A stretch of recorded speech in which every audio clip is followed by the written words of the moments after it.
సమావేశం అవటం జరిగింది.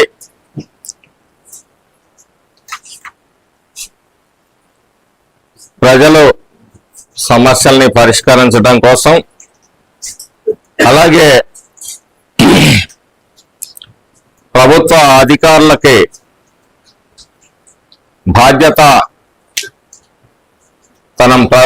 పెంచడం కోసం ముఖ్య ఉద్దేశంగా ఈ సదస్సులు ఏర్పాటు చేయడం జరిగినాయి. ఎందుకంటే మీరు మా దగ్గరికి రావటం, మేము సంతకం పెట్టాం, ఫోన్ చేసి చెప్పడం, అది ఎంతవరకు వచ్చిందో ఏం జరిగిందో మాకు తెలియకపోవటం, రోజు వందలాది అర్జీలు వస్తూ ఉన్నాయి.